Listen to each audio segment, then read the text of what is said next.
प्रलंबित मागण्यांसाठी केडापूर तहसीलचे महसूल कर्मचारी बेमुदत संपावर.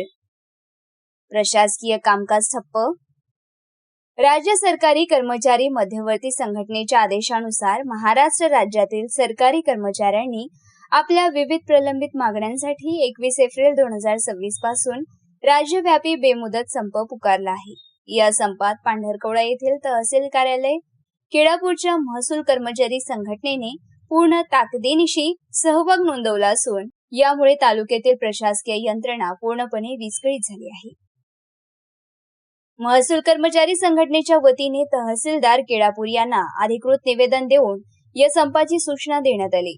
संघटनेचे अध्यक्ष कैलास विखाडे आणि उपाध्यक्ष अजिंक्य पांडू यांच्या नेतृत्वाखाली कर्मचाऱ्यांच्या शिष्टमंडळाने हे निवेदन सादर केले. यावेळी एकच मिशन, जुनी पेन्शन आणि कर्मचाऱ्यांच्या हक्कांच्या घोषणांनी तहसील परिसर दणाणून गेला होता. गेल्या अनेक वर्षापासून शासन दरबारी प्रलंबित असलेल्या 18 प्रमुख मागण्यांकडे लक्ष वेधण्यासाठी हे आंदोलन छेडण्यात आले आहे.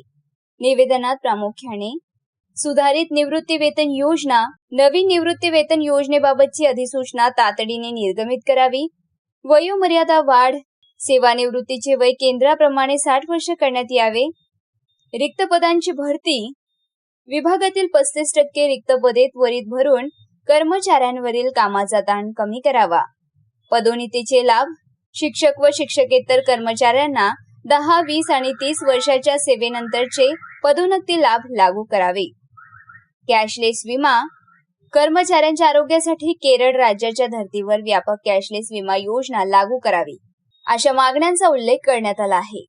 महसूल विभागातील सर्वच कर्मचारी या संपात सहभागी झाल्यामुळे तहसील कार्यालयातील शुकशुकाट पाहायला मिळत आहे.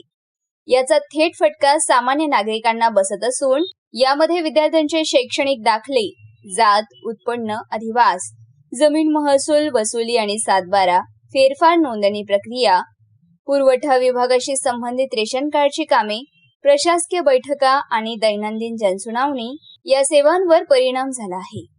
जोपर्यंत शासन आमच्या मागण्यांबाबत ठोस निर्णय घेत नाही तोपर्यंत हा लढा मागे घेतला जाणार नाही, असा इशारा महसूल कर्मचारी संघटनेने दिला आहे.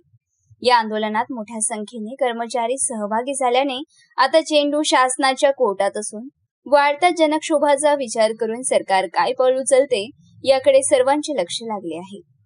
मारेगाव वार्ता, वाजिद कुरेशी, पांढरकवडा, यवतमाळ.